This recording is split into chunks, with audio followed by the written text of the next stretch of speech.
तो सभी प्यारे छात्रों का एक बार फिर से स्वागत है और अध्याय 3 में आगे बढ़ते हुए आज हम इसका उदाहरण एक हल करना सीखेंगे। तो इसमें दिया गया है कि ग्राफ द्वारा जांच कीजिए कि समीकरण युग्म x प्लस 3y बराबर 6 और 2x माइनस 3y बराबर 12 संगत हैं। यदि ऐसा है तो उन्हें ग्राफ द्वारा हल कीजिए। देखो कैसे कर सकते हैं। ग्राफ द्वारा जांच करनी है। सबसे पहले तो ये सवाल आप देखिए, इसमें ग्राफ खींचना ही पड़ेगा। तो जो हमें यहाँ पे समीकरण युग्म दिए गए हैं दोनों, उन दोनों को हम यहाँ पे लिख लेते हैं। तो आपको जिस तरीके से मैं करा रहा हूँ वैसे ही नोट करना है और वैसे ही एग्जाम में लिखना है, ठीक है। तो सबसे पहले हम लिखेंगे दिए गए समीकरण युग्म। तो ये युग्म कहलाता है जोड़ा, मतलब दो समीकरण दिए हों अगर साथ में तो उसे युग्म कहते हैं, समीकरण युग्म।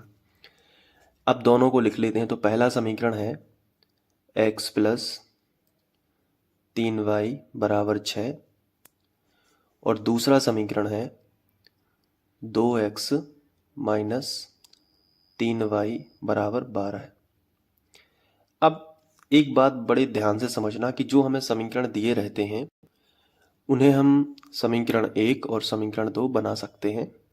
तो यहाँ पे हम समीकरण 1 बना देंगे और दूसरे नंबर वाले को समीकरण 2 बना देंगे। बताओ यहाँ तक बन जाएगा? बिल्कुल। अगर यहाँ तक बन जाएगा तो आगे भी बनेगा, बस ध्यान से देखते रहो, थोड़ा सा धैर्य रखो बस। सबसे पहले आपको समीकरण 1 से स्टार्ट करना है, तो आप लिखोगे समीकरण 1 से,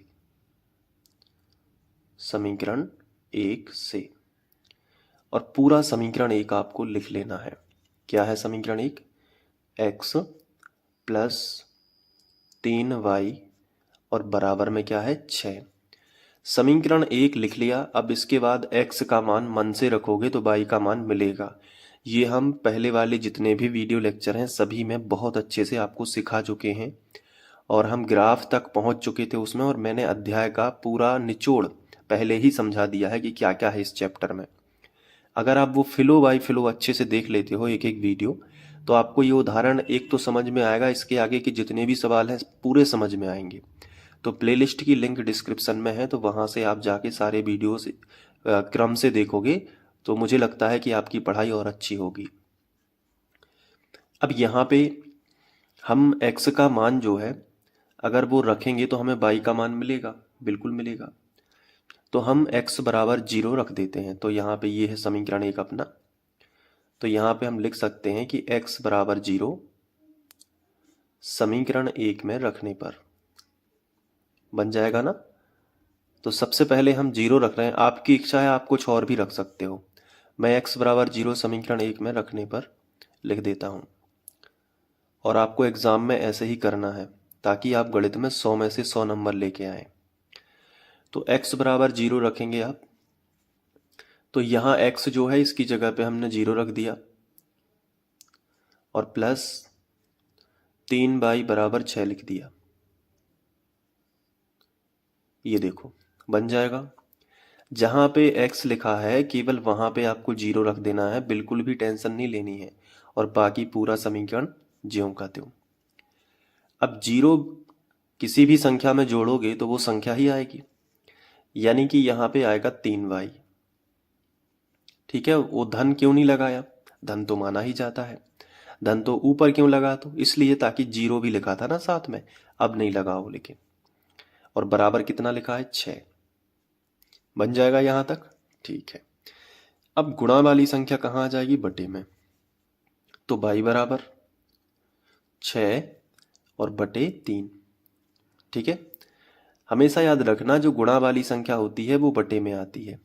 तो 3 एकम 3 और 3 दूनी 6, 2 बार कट गया ना। तो जो y का मान है वो कितना आया? 2। तो हमने समीकरण में x बराबर कितना रखा था? 0, और मिला कितना? y बराबर 2। तो इसकी तो हम एक तालिका बना सकते हैं, तो हम यहाँ पे एक तालिका खींच लेते हैं। ये देखिए इस तरीके से आपको एक तालिका खींच लेनी है। यहाँ पे x लिखना है और यहाँ पे y। x का मान कितना रखा था? 0, तो यहाँ पे लिख लो 0 रखा था। तो y का मान कितना मिला है? 2, तो यहाँ पे लिख दो कि y का मान 2 मिल गया। अब एक और मान रखना है मन से इसी समीकरण में, ताकि बाई का मान एक और हम प्राप्त कर सकें। तो चलो फिर अब दिमाग लगाओ कि क्या रखें। अगर हम एक रख रहे हैं तो इस तरफ आएगा तो पक्षांतर हो गए तो 6 में से एक घटेगा, वो एक तो 5 हो जाएगा। मैंने बताया था ना कि लॉजिक लगा के हम कैसे रखते हैं, इसलिए मैं बार बार कह रहा हूँ कि अगर आपने नहीं देखे हैं तो पुराने वीडियो जरूर देखिए, उससे आपको बहुत ज़्यादा हेल्प होगी। वहाँ मैंने लॉजिक क्या कहलाता है, कैसे, वो सब बताया है। तो एक जो है वो यहाँ 5 बना देगा, तो 3 से भाग नहीं जाएगा पूरी पूरी बार। लेकिन हमें बाई का मान एक पूर्णांक चाहिए, हमें दशमलव में नहीं चाहिए बाई का मान। तो हमने दिमाग लगाया अब कि अगर हम बाई को ही 0 कर दें तो x का मान सीधा 6 आ जाएगा। ये बढ़िया आइडिया रहेगा कि इस बार हमने बाई का मान 0 कर दिया। तो आप बाई का मान 0 कर सकते हो या फिर x का मान 3 रख सकते हो। दूसरा तरीका मैं आपको बता रहा हूँ, रटने के लिए नहीं कह रहा हूँ, केवल आइडिया। x का मान अगर आप 3 रखोगे तो वो पक्षांतर होके -3 हो जाएगा। तो यहाँ 6 में से 3 घटेगा तो कितना बचेगा, 3 बचेगा, तो 3 से 3 कट जाएगा। तो चलो x बराबर हम यहाँ पे 3 ही रख देते हैं। तो चलो x बराबर 3 समीकरण 1 में रखने पर, समीकरण 1 में रखने पर बहुत ध्यान से समझते जाना, ठीक है। तो x की जगह पे कितना रख दे रहे हैं, 3। तो रख देता हूँ 3 और प्लस 3y बराबर कितना लिखा है, 6। अब आगे बढ़ जाओ। देखो यहाँ पे जो 3 है ये संख्या है, ये बाई के साथ में तो जुड़ घट नहीं सकती है। तो संख्या को संख्या की तरफ लेके जाओ, तो मतलब 3 का पक्षांतर करना है। तो इसको लिखो, 3y बराबर लगा है तो बराबर लगा दो, 6 लिखा है तो 6 लिख दो। इसमें कोई भी चिन्ह नहीं लगा था तो ये धन का 3 था। जब इसका पक्षांतर करेंगे तो वो माइनस का 3 हो जाएगा। तो 3y बराबर आ जाएगा, 6 में से 3 जाएंगे तो कितने बचेंगे, 3। ठीक है। अब यहाँ से क्या होगा कि जो गुणा वाली संख्या है जो बाई के साथ में चिपक के लिखी है वो गुणांक कहलाता है बाई का, और वो गुणा वाली संख्या बटे में आती है। तो बाई बराबर 3/3 बन जाएगा ना। यहाँ से समान संख्या बटे में हो, उत्तर 1 आता है। यानी बाई का जो मान आया है वो कितना आ गया, 1। अब तालिका में जाके भर दो कि x बराबर 3 रखने से, x का मान 3 रखने से बाई का मान 1 आया है। देख लो आप, ये आया है ना बाई का मान 1। तो ये इस तरीके से एक तालिका प्राप्त हो जाएगी। ये है समीकरण 1 की तालिका। तो इसे अपन तालिका नंबर 1 भी कहते हैं, तालिका क्रमांक 1, और कुछ भी नहीं लिखना है तो भी चल जाएगा। अब हमें तो लेकिन 2 समीकरण दिए गए थे, तो समीकरण 1 की तालिका हमने बना ली है। अब तालिका से ग्राफ बन सकता है आराम से। अब समीकरण 2 की भी तालिका बना लेते हैं। तो अब हम यहाँ पे हेडिंग लगाएंगे समीकरण 2 से। तो मुझे नेक्स्ट पेज पे जाना पड़ेगा। अब यहाँ पे हम समीकरण 2 लिख लेते हैं। अब इसकी भी हमें तालिका बनानी है ताकि हम ग्राफ खींच सकें, तो मान रखना पड़ेगा। तो x का मान हम फिर से 0 रख सकते हैं क्योंकि ये पूरा पद हो जाएगा 0, और 3 चौके 12 मान मिल रहा है, मतलब वो भी पूर्णांक। तो x बराबर 0 समीकरण 2 में रखने पर, ऐसा आप लिख देना, समीकरण 2 में रखने पर। अब क्या होगा देखो ध्यान से, जो 2 लिखा है ना उसको लिखा रहने दो, और जहाँ पे x लिखा है ना उसकी जगह पे 0 रख दो, और पूरा समीकरण ज्यों का त्यों, -3y बराबर 12। अब 2 शून्यम शून्य हो जाएगा, पूरा पद ये 0 हो गया, और बाकी पूरा समीकरण ज्यों का त्यों, -3y बराबर 12। 0 का कोई यहाँ पे महत्व नहीं है, इसलिए पूरा समीकरण फिर से बिना 0 के लिख दो, -3y बराबर 12। अब ये बाई के साथ में ये जो माइनस का 3 है ये गुणा में है, और गुणा वाली संख्या बटे में। तो बाई बराबर 12 बटे -3। तो 3 से कट जाएगा, 3 चौके 12, और ये जो माइनस है ये ऊपर आ जाएगा। तो बाई बराबर कितना आया, -4। जैसे ही ये आया हम तालिका बना लेते हैं। बाई का पहला मान आता है, हम तालिका बना लेते हैं। तो मैं यहाँ साइड में तालिका बना लेता हूँ। तो ये देखिए तालिका बना ली है। अब इसमें हम x और यहाँ पे बाई लिखेंगे। x का मान कितना रखा है 0, फिर से हमने x का मान 0 रखा है जिससे y का मान हमें मिला है -4, तो हमने -4 लिख लिया। अब हम x की जगह पे कुछ और सोचते हैं, जैसे कि यहाँ पे अगर हम 2 रखें तो 2 दूनी 4, यहाँ आएगा तो 12 में से 4 चले जाएंगे, 8 बचेगा जो कि 3 से नहीं कटेगा। ठीक है, 2 भी नहीं रखना। अब अगर हम यहाँ पे y की जगह पे 0 रख दें तो ये पूरा पद 0 हो जाएगा। बिल्कुल सही, अगर ये पूरा पद 0 हो रहा है तो फिर 2x बराबर 12 है, 2 से 6 बार में कट जाएगा। चलो अब हम y बराबर 0 रख देते हैं, तो y बराबर 0, मतलब x का मान बस नहीं, हम y का भी रख सकते हैं। तो y बराबर 0 समीकरण 2 में रखने पर, समीकरण 2 में रखने पर, ठीक है। चलो समीकरण 2 कहाँ है ये देखो, तो अब इस बार 2x हम ज्यों का त्यों लिखेंगे, 2x माइनस, फिर जो 3y लिखा है ना, तो 3 तो हम लिख लेंगे लेकिन y की जगह पे हम 0 रख देंगे, ठीक है, क्योंकि y का मान 0 रख रहे हैं। बराबर कितना हो गया 12, बराबर 12। अब देखो 2 का x में करोगे मतलब 2x ही है, और 3 शून्य 0, तो ये माइनस का 0 बराबर कितना 12, 0 हटा दो तो 2x बराबर सीधा हम 12 लिख सकते हैं। 2 गुणा में है, गुणा वाली संख्या बटे में, x बराबर 12 बटे 2, x बराबर 2×12। ये आ गया अपना उत्तर, यानी x का मान 6 आया है जब y का मान 0 रखा है। तालिका में भर दो, y का मान 0 रखा था तो x का मान कितना आ गया 6, एक तालिका हमें ये मिल गई। मतलब पहले समीकरण की तालिका ये है आपके सामने, समीकरण नंबर 1 की तालिका ये है, और समीकरण 2 की तालिका ये है। अब वो कैसे आई मैंने आपको समझाया। अब हम खींचते हैं इन दोनों का ग्राफ। तो इस पेपर पे हम ग्राफ बनाएंगे, और अगर आपके पास ग्राफ कॉपी है तो उसमें इस तरीके की ग्राफ बने आएंगे। दोनों से ही हम कर लेंगे, कोई ज़रूरत नहीं है कि ग्राफ कॉपी ही हो। अगर आपके पास नहीं है तो आप यहाँ पे ग्राफ बना सकते हो। ग्राफ कैसे बना सकते हैं मैं आपको बता दे रहा हूँ।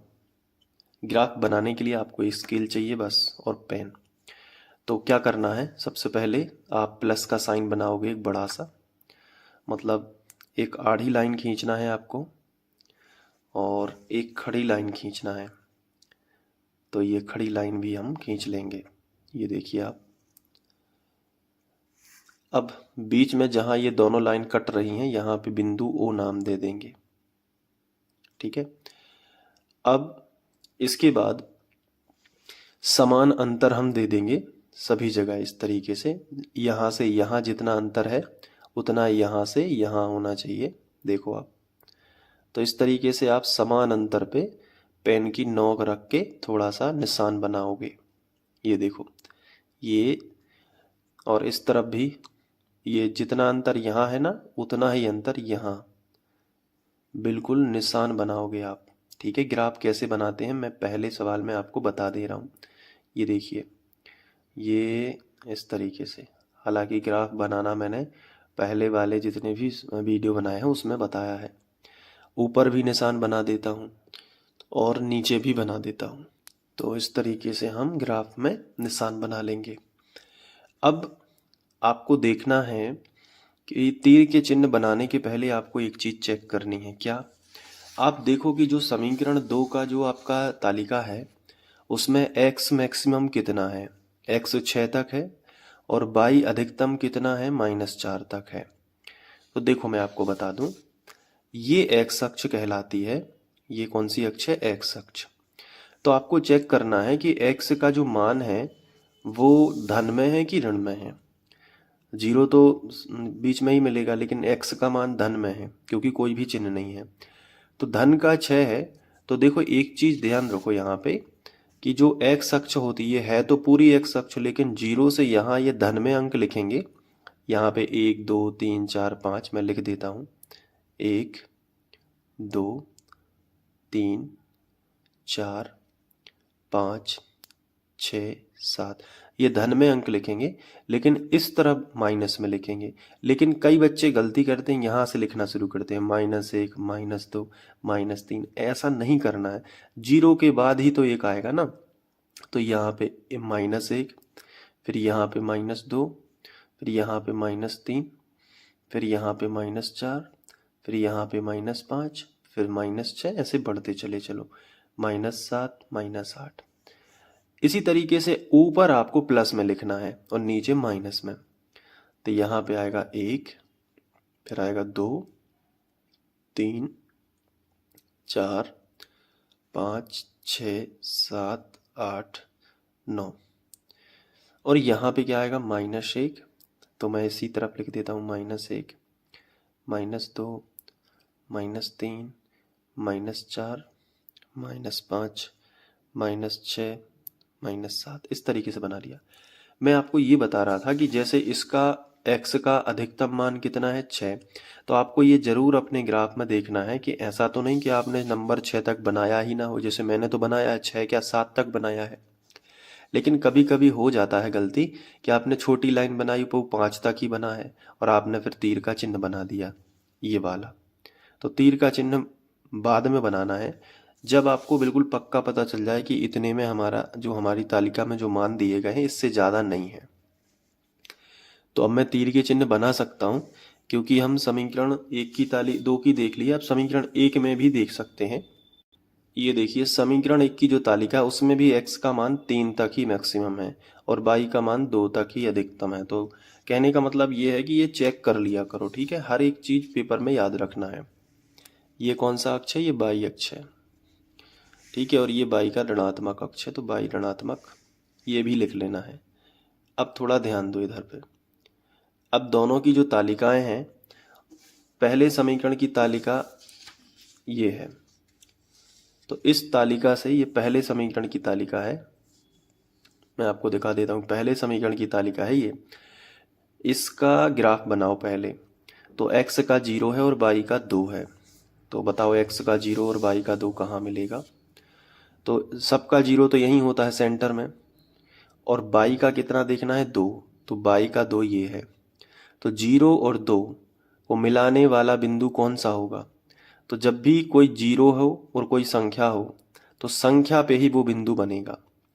तो ये इस बिंदु के निर्देशांक होंगे क्या, 0 और 2, 0 और 2 इस बिंदु के निर्देशांक, ठीक है। तो जब भी 0 और 5 होता तो 5 पे बिंदु बनाते, 0 और -3 होता तो -3 पे बिंदु बनाते, 0 पे कभी बिंदु नहीं बनाते हैं। क्लियर हुआ कि नहीं। तो देखो तालिका में क्या करना होता है, x का मान 0 है लेकिन y का मान तो 2 है। अब अगला देखो, x का मान कितना है 3 है और y का मान कितना है 1 है। तो x का 3 कहाँ मिलेगा, x का 3 धन में है ना, तो धन वाला मान तो यहाँ मिलेगा। x का 3 ये है और y का कितना है, एक बार फिर से देखो, y का कितना है 1 है, तो y का 1 ऊपर मिलेगा धन में, ये है।